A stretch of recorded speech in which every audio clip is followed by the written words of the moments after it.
Assalamualaikum warahmatullahi wabarakatuh. Hai Sobat Fajar, pada kesempatan kali ini kita akan menyampaikan tentang prinsip dasar komunikasi. Komunikasi adalah fondasi dalam menjalankan aktivitas BMT, dibutuhkan dalam pelayanan anggota, musyawarah internal, edukasi keuangan syariah, dan sosialisasi program. Adapun pentingnya komunikasi di dalam BMT yaitu membangun kepercayaan anggota dan masyarakat, dapat meningkatkan transparansi dan akuntabilitas lembaga, dapat mempermudah koordinasi internal dengan tim BMT, dan dapat mendukung keberhasilan program sosial dan pembiayaan syariah. Adapun prinsip dasar komunikasi, yaitu yang pertama adalah jujur dan amanah. Artinya dari jujur dan amanah di sini yaitu harus menghindari informasi yang dapat menyesatkan atau janji yang tidak ditepati. Yang selanjutnya harus sopan dan santun.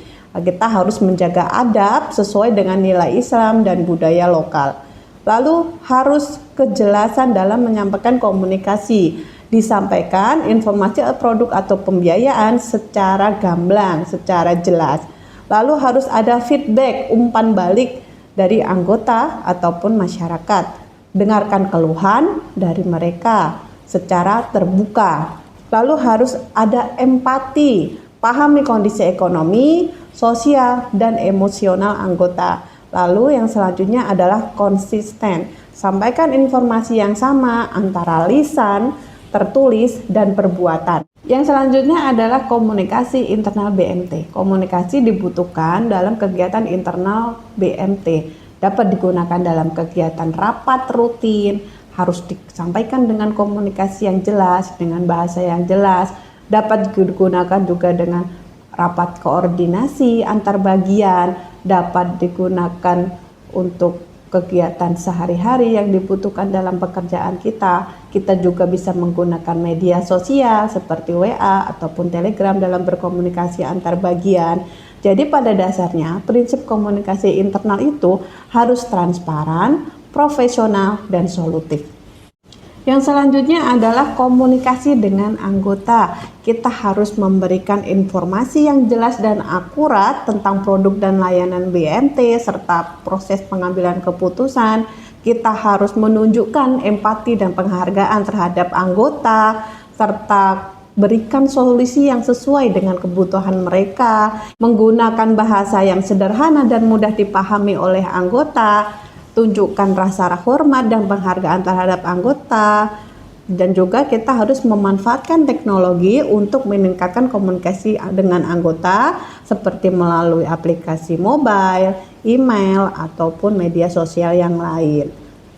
Melalui komunikasi yang efektif, kita dapat membina hubungan baik dengan anggota sehingga dapat meningkatkan kepuasan dan loyalitas anggota serta meningkatkan kualitas pelayanan dan hubungan dengan anggota.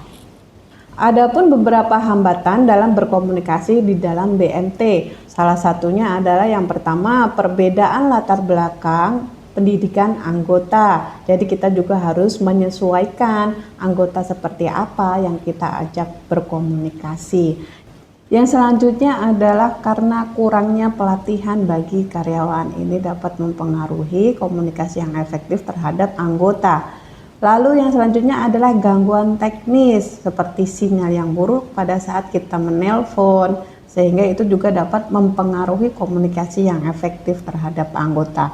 Lalu karena ada kesalahpahaman akibat informasi yang tidak lengkap. Jadi yang disampaikan kepada anggota itu informasinya masih menggantung sehingga menimbulkan komunikasi yang tidak efektif. Pada dasarnya tips dalam berkomunikasi secara efektif di BMT adalah yang pertama harus menggunakan bahasa yang sederhana dan santun. Lalu harus selalu verifikasi informasi sebelum disampaikan, lakukan follow up pasca sosialisasi atau musyawarah, latihan kemampuan komunikasi secara berkala, dan dokumentasikan hasil komunikasi penting secara tertulis. Adapun kesimpulannya adalah komunikasi bukan hanya soal bicara, tapi juga soal mendengar dan memahami. Prinsip komunikasi dalam BMT harus mencerminkan nilai-nilai amanah, adil, dan maslahat. Komunikasi yang baik sama dengan pelayanannya optimal dan anggota yang loyal. Demikian tadi materi modul 1 tentang komunikasi yang efektif di dalam BMT.